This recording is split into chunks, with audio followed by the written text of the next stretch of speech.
तो मोमेंटम क्या है, मोमेंटम किन किन चीज़ों पर डिपेंड करता है और मोमेंटम को कौन से फोर्सेस चेंज कर सकते हैं और मोमेंटम का डायरेक्शन किस फिजिकल क्वांटिटी के डायरेक्शन में होता है, तो ये सारी चीज़ें आज की इस वीडियो में हम डिस्कस करने जा रहे हैं।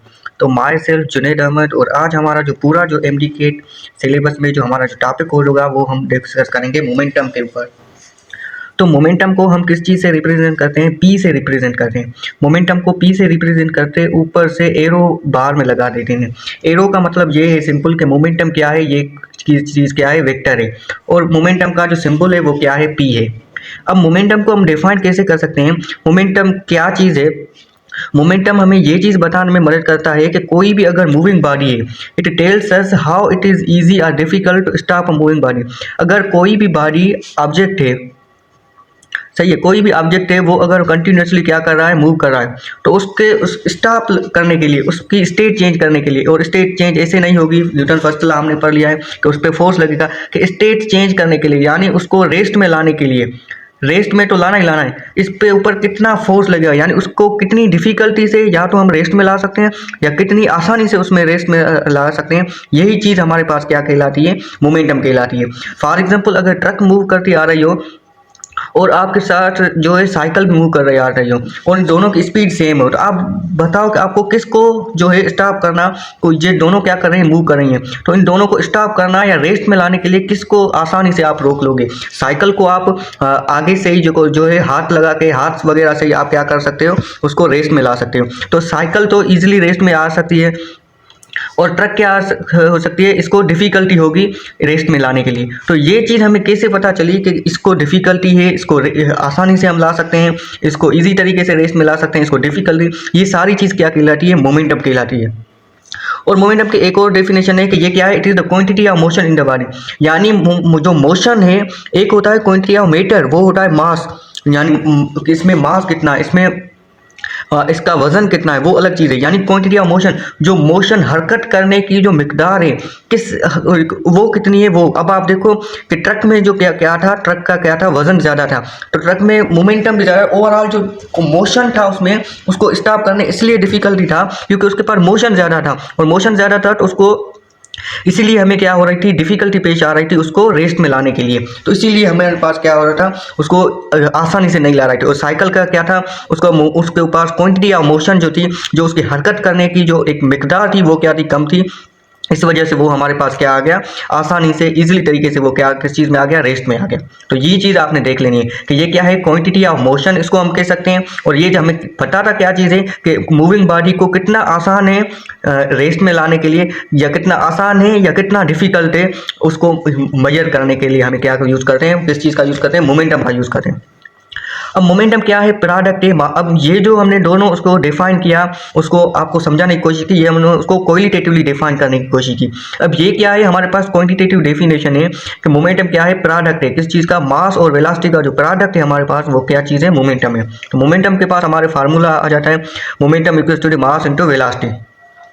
अब आप इसमें देखो कि मोमेंटम किस चीज़ पे डिपेंड कर रहा है, मास पे। यही चीज़ हमने कही थी ट्रक और साइकिल में कि दोनों की अगर स्पीड सेम थी तो मोमेंटम किस चीज़ पे डिपेंड कर रहा था, मास पे। यानी दोनों की वेलोसिटी सेम है तो हरकत उसमें ज़्यादा होगी जिसमें मास ज़्यादा था। ट्रक में मास ज़्यादा क्योंकि होता है, ट्रक में हरकत भी ज़्यादा थी, हरकत की क्वांटिटी भी ज़्यादा थी, मोमेंटम भी ज़्यादा था, तो इसलिए उसको स्टॉप करने के लिए हमारे पास बहुत सी डिफिकल्टी पेश आ रही थी। इसी तरीके से मोमेंटम डायरेक्टली प्रोपोर्शनल है वेलोसिटी के। अगर बॉडी में वेलोसिटी ज़्यादा होगी तो उसके पास क्या होगी, मोमेंटम क्या होगा, ज़्यादा होगा, तो उसको भी स्टॉप करना हमारे पास क्या होगा, मुश्किल होगा। इसी कोई एक साइकिल हो या कोई एक ट्रक हो, कोई स्लो मूव करता हुआ ट्रक आ जाए तो उसको आप फिर भी थोड़े बहुत आगे से कोलिजन ऑब्जेक्ट वगैरह रख के उसको रोक सकते हैं, स्टॉप कर सकते हैं। पर अगर बहुत तेज़ी से आ रही है तो उसको स्टॉप करना मुश्किल है। अब दोनों का मास सेम हो गया, पर दोनों की हरकत अब किस चीज़ पर डिपेंड करेगी, वेलोसिटी पे डिपेंड करेगी। तो मोमेंटम दोनों के डायरेक्टली प्रोपोर्शनल है। किसी चीज़ का मास ज़्यादा है तब भी उसका मोमेंटम ज़्यादा होगा, और उसकी वेलोसिटी ज़्यादा है तब भी उसका मोमेंटम जो होगा ज़्यादा होगा। हाँ, अगर दोनों ऑब्जेक्ट्स का मोमेंटम सेम है, ये चीज़ आपने याद कर, मोमेंटम सेम है तो फिर उसका मास क्या होगा, वेलोसिटी के साथ क्या होगा, इन्वर्सली रिलेशन में होगा। यानी अगर दोनों बॉडीज का मोमेंटम सेम है, क्वांटिटी ऑफ मोशन सेम है, तो जिसका मास ज़्यादा होगा उसकी वेलोसिटी क्या होगी, कम होगी, तो इन्वर्सली प्रोपोर्शनल होगा। तो ये चीज़ जो है हमें और मुख्तलिफ तरीके से ये आपसे पूछी जा सकती है। अब मोमेंटम क्या है, वेक्टर है, क्योंकि फिजिकल क्वांटिटी स्केलर होती है, वेक्टर इसको अपना पूरा डायरेक्शन होता है जो कि वेक्टर का डायरेक्शन होता है, तो इसलिए ये क्या है, वेक्टर है। अब यूनिट क्या हो सकता है, मास का यूनिट क्या है, केजी, वेलोसिटी का मीटर पर सेकंड, तो ऐसा यूनिट क्या हो गया, केजी मीटर पर सेकंड, पर हम उसको कन्वर्ट कर रहे हैं किस चीज़ में, न्यूटन सेकंड में। तो ये आप खुद भी कन्वर्जन कर सकते हैं, जस्ट आपको पता होना चाहिए कि न्यूटन सेकंड भी मोमेंटम का यूनिट है और केजी मीटर पर सेकंड भी यूनिट का। हाँ, अगर आपको बेसिक यूनिट्स में कहा जाए फिर आप इसको टिक करके आएंगे, न्यूटन सेकंड को टिक करके नहीं आएंगे, बाकी दोनों यूनिट्स हैं इक्विवेलेंट, ये चीज़ आपने याद कर। अब मोमेंटम क्योंकि वेक्टर क्वांटिटी है तो उसको अपना एक डायरेक्शन होगा, उसका कौन सा डायरेक्शन होगा, जो वेलोसिटी का डायरेक्शन होगा, चेंज इन वेलोसिटी का नहीं। जो चेंज इन वेलोसिटी का डायरेक्शन होता है वो चेंज इन मोमेंटम का डायरेक्शन होता है, वो एक्सेलरेशन का डायरेक्शन होता है, वो फोर्स का डायरेक्शन होता है, ये हमने पिछली वीडियो में डिस्कस कर लिया। पर मोमेंटम का डायरेक्शन वही होगा जो वेलोसिटी का डायरेक्शन होगा, और वेलोसिटी का वही डायरेक्शन होता है जो किस चीज़ का होता है, डिस्प्लेसमेंट का या फिर चेंज इन पोजिशन का। तो डिस्प्लेसमेंट वेलोसिटी ये बेसिक टॉपिक है, आपको आने चाहिए।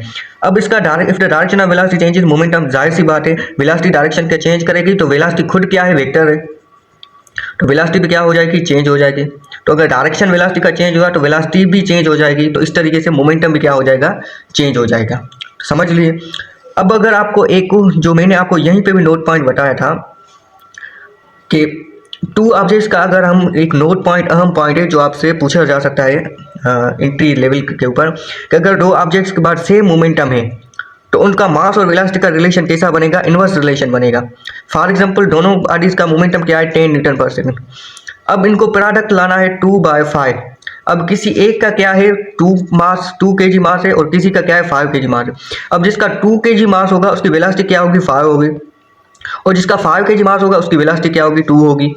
तो इस हिसाब से आपने ये रखना है कि मास फिर क्या हो जाएगा, इनवर्सली, जिसका मास ज़्यादा होगा वो लाजमी तौर पर कम मूव करेगा, क्योंकि हमें जो ओवरऑल क्वांटिटी ऑफ मोशन लानी है उस बॉडी के अंदर वो हमें सेम लानी है। तो ये चीज़ आपने याद कर लेनी है। फिर हमारे पास फार्मूला क्या आ जाएगा, P1 यानी बॉडी का मोमेंटम, जो बॉडी 1 का मोमेंटम है वो भी सेम है और बॉडी 2 का मोमेंटम है वो भी सेम है। तो फिर क्या होगा, ऐसे ही आपको फार्मूला, ये फार्मूला आपने याद कर लेना है जब आपको मोमेंटम सेम वाला केस कहा जाए।